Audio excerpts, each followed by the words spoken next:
Hello beautiful beings, it's Zay. A lot of you guys have been asking me questions about what to do and what not to do with your locks. There are 10 solid things that you should avoid or not do on your lock journey. Number one would be to not twist your hair. So when you are free-forming, you do not twist your hair. The process of free-forming is to let it be free, to let it form freely and as naturally as possible. So that means you don't twist it, you don't encourage it to twist. It's already gonna do that because our hair is matted, it's dry, it's nappy, it's coily, it's coarse, and that's just what our hair does.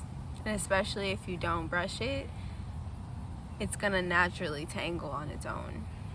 Separation isn't bad. I hear a lot of people saying that they think separation, as far as free-forming, is not okay, and that you're not a real free-former if you decide to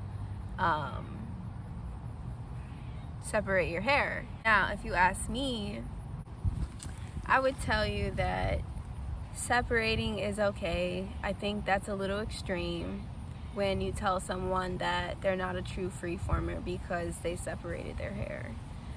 And no, that's not semi-free-forming. I don't like to get all into the labels and details, but semi-free-form is when you occasionally semi-twist your hair.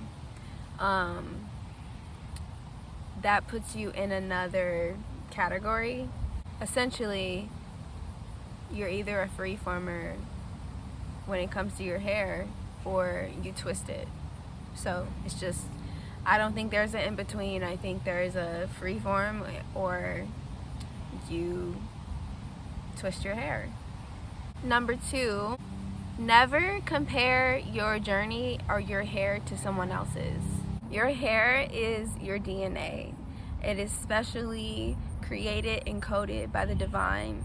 So when you tell someone that you want your hair to look like theirs, you're essentially wanting to look like them. And your hair will be its own creation. Your hair will come out the way that it will naturally form. It also depends on the density and the texture of your hair. So your hair may be thinner, or your locks may be thicker than someone else's. You may have congos all over your head. You may just have little locks, and some people won't even be able to tell that you free-formed. But it really just depends on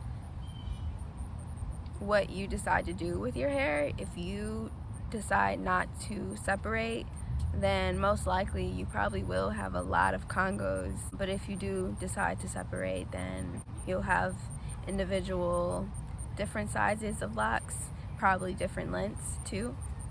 But remember that your journey is different. Your journey is unique just as much as mine is. And you may admire my journey. I admired other women's journeys, other people's journeys also, and I used to say, oh yeah, I want my hair to look like that. And as the process was going, I suddenly realized, no, I don't actually, because those types of locks work for that person, and the locks that I have work for me. So it's just a learning lesson in the journey. Number three, overwashing your hair. So overwashing your hair can allow smells to build up. It can overdry your hair, your scalp. It can probably also cause breakage, I would say. When you're not allowing your hair to naturally produce the sebum that it's meant to nourish your hair, to nourish your scalp, then the health of your hair is being compromised. Also, when you have locks, you shouldn't wash it a lot. Like, I wouldn't say wash every day. I wouldn't say wash every 3 days. I would say, for me, it has to be every week and a half. I go a week and a couple of days, and then I wait another week and a couple of days. but it all depends. If you work out every day and you sweat, most likely you're gonna have to probably wash your hair. But again, sweat isn't bad. Just don't let it build up in your scalp. Don't let it build up on your skin, because your skin is your largest organ and it takes in everything. Number 4, do not neglect your hair. Neglecting your hair, meaning not washing enough, can lead to an overproduction of sebum, which then can really cause buildup, can really cause a really bad smell on your hair, on your locks. And you know, as freeformers, we already get, you know, this stigma on us that our hair doesn't smell good and we're not clean. So definitely do not let the sebum build up. You can feel it, you know, you can actually see it, you can feel it, you can smell it. You can smell when there is an overproduction and that you need to wash your hair. It can also cause hair loss, breakage. When you neglect your hair, you're just not taking care of it. And so it's kind of like a garden. You know, if you let your garden grow weeds over and over again, it's just going to grow and build up, and there's just going to be so much work to do. And you don't want to do that, because then you compromise your hair's health again. At the same time, you're also compromising your own health. So everything that is on your body, everything that is a part of you is connected to your health. Number 5, separating too early. So I talk about this quite often. I feel like in my videos, I tell people, do not separate your hair too early. In my journey, this is my 4th journey as far as freeforming, as far as locking my hair in general. But my first couple of journeys, I separated my hair too early because I was very self-conscious about how my hair was going to look. I thought my hair was going to be too thick. I thought it was going to look ugly. You know, I was just overthinking everything. And I also started comparing myself to other people, and I compared my locks to their locks. And sometimes I was having this inner conflict with myself, not knowing if I wanted to freeform or semi-freeform. I didn't know. And then, especially separating too early, you think, oh, okay, well, if I separate, you know, these two, how would that look? And then you end up twisting it, and then it just looks silly, and you're like, oh, okay, just stop. Just stop all of it. Just let your hair freeform. If you're going to freeform, decide this now and stick with it. Once you go to twisting your hair and separating too early, you can kind of interfere with the process of your hair matting. Now it has to start from the root again. For example, these two right here, these were locked, and because I thought that, I don't know what I thought, I thought that maybe they would look good, and I separated these. Then I realized after that, wow, these are really little, and they didn't want to be that way. Like, you will, once you pay more attention to your hair, you will realize that your hair is literally doing its own thing, and it's telling you what it wants to do. You know, Bob Marley says, trust the universe and respect your hair. I'm working on honoring that. These times, as the months go by, I'm letting these lock up. Imagine if they were like that. Now you see that there's a fool. There's some thickness there. But because I separated too early, there's that gap there. And now I have to wait for it to grow, for it to look full. For the most part, I let my hair be free. So do not separate your hair too early. Do not make the same mistake that I did. I mean, it's not too late, but it does look, to me, it looks a little off, but I'm okay with that because I know that I'm only 4 months in, so I have time, you know. But if your hair is mature and you decide to rip it apart, I would say just leave it be, honestly. You do decide to separate your hair, do not separate your hair when it's dry, okay? Separate your hair while it's either wet or damp. Spritz it in the morning or take a shower, kind of soak it a little bit, or get a little water in it before you decide to separate it. It's easier that way. And when it's dry, you really do hear the breakage. You actually hear like you would break a tree branch. Like you hear the snapping of it, and it sounds satisfying a little bit, but sometimes it hurts, especially when it's dry. So I find that it's easier to separate your hair when your locks are wet. And think of your locks as a caterpillar. It's going to go into its cocoon, and it's going to it's going to need time to grow. It's going to have time to evolve, and you don't touch a cocoon, you don't touch a caterpillar in its cocoon, right? And as soon as it's matured, it comes out as a beautiful butterfly, and it's perfect. So your hair is a butterfly. The process of freeforming is like caterpillar to a butterfly. Number 6, do not go to bed without protection over your head, okay? If you have a satin pillow, that's perfect, but wear a bonnet, wear a head wrap. Make sure the head wrap is a very protective fabric. Satin is more protective.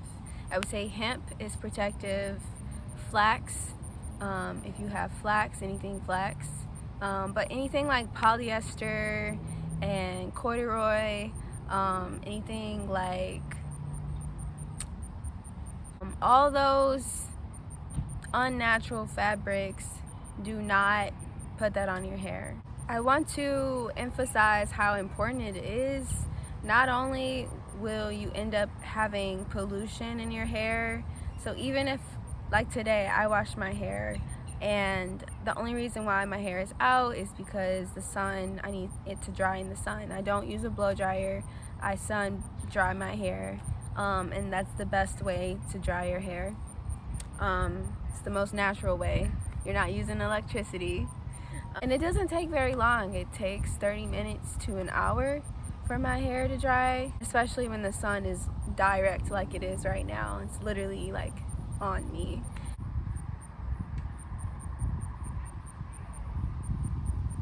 Not only can you get lint in your hair, which is very hard to get out, but you have to think about other people's energies, right? So when you're around people, know that we're always exchanging energy. We all have a electromagnetic field, and some people have dark energies attached to their aura. When they're around you, or you're around some smells, or you're around anything toxic, I would say start protecting your crown. Because this is our crown chakra, and this needs to be protected all times. Our crown chakra is always open to the divine. Also our hands and our crown chakra are always open to the divine. So I would say to start protecting your hair daily. When you go to the Caribbean, when you go to Jamaica, when you go to the U.S. Virgin Islands, you will see that people actually cover their hair, and it's for spiritual reasons. Number 7, do not moisturize your hair, okay? Every day I get up and I use Free the Roots spray. I am also coming out with my own herbal hair tea rinse. Spraying your hair every morning with water, using natural ingredients like aloe, flaxseed, rose water, tea tree, patchouli, like all those things are really good for your hair. You can literally just take some spring water, put some essential oils in it, look up the essential oils. Patchouli is one of my favorites actually now. I put a few drops of patchouli and lemongrass in a spray bottle and I spray it, or I use Free the Roots daily moisturizing spray. Again, you have to think of your hair as a plant, and you have to nourish it, you have to water it, you have to care for it. You can't just wake up and go all the time. When you wake up, spritz your hair, moisturize your hair. I don't necessarily oil my hair every day just because I'm realizing that too much oil can be too bad for me. So I let my sebum produce naturally. Occasionally I'll use castor oil on my hair or coconut oil, just a little bit, but not too much. I like for my scalp to do its thing. Number 8, stay away from commercialized products. They are very dangerous. They're bad for the environment. They're bad for us because we are a part of nature. They are not only bad for your hair, but they're bad for the environment. And again, we are nature. We are a part of nature. We are children of nature. So anything that goes into our bodies will eventually go into the earth. Everything we put on our skin goes into our bloodstream, and then everything that we pour down the drain when we're in the shower goes into the rivers, goes into the oceans. So your blood and the river are one and the same. So remember to think that way.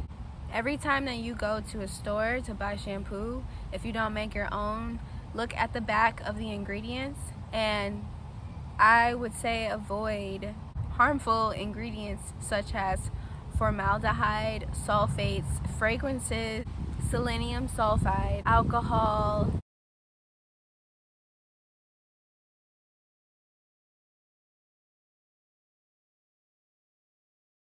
Number 9, do not let anyone touch your hair. Again, going back to the energy, when people decide to touch your hair, they are attaching energy to your crown. So again, protect your hair. Do not let anyone touch your hair. Be very selective of who you let touch your locks. At this point, like, if someone that you know doesn't have Freeform locks or they don't appreciate your locks, do not let them touch it. It's not anything negative, but if they don't honor your crown, they don't deserve to touch it. Number 10, last but not least, this is the most profound advice that I can ever give anyone, is to not become discouraged. It's to not become discouraged.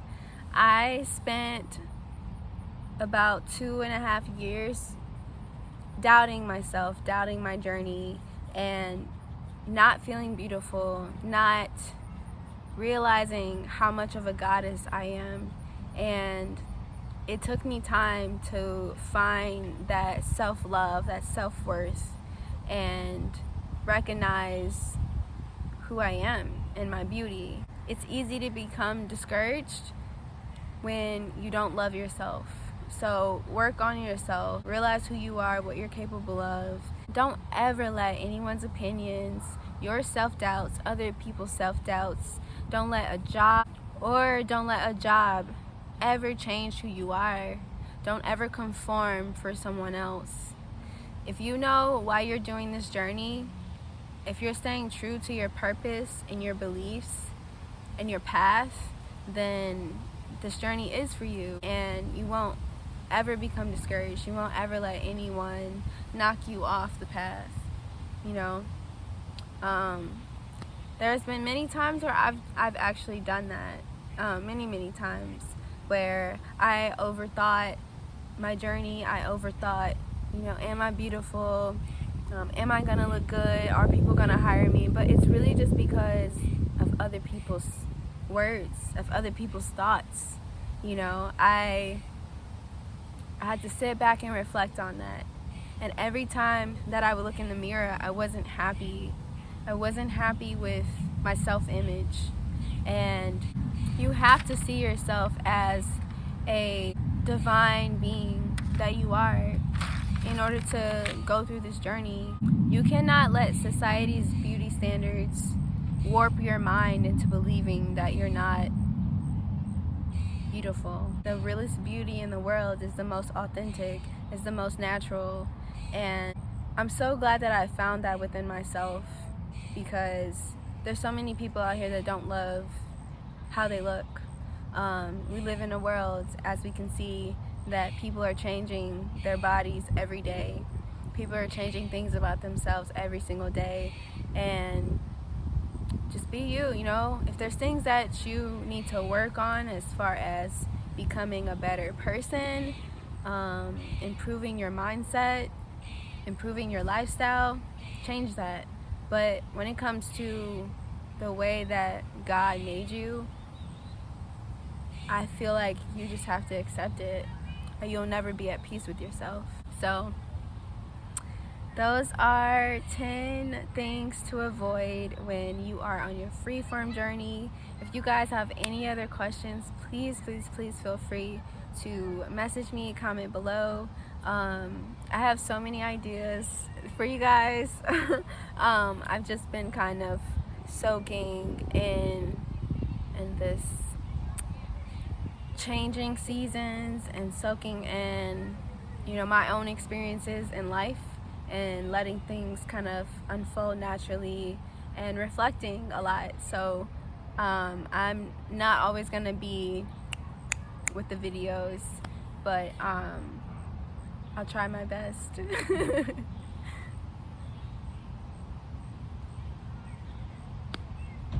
But you guys stay blessed and stay connected, stay true.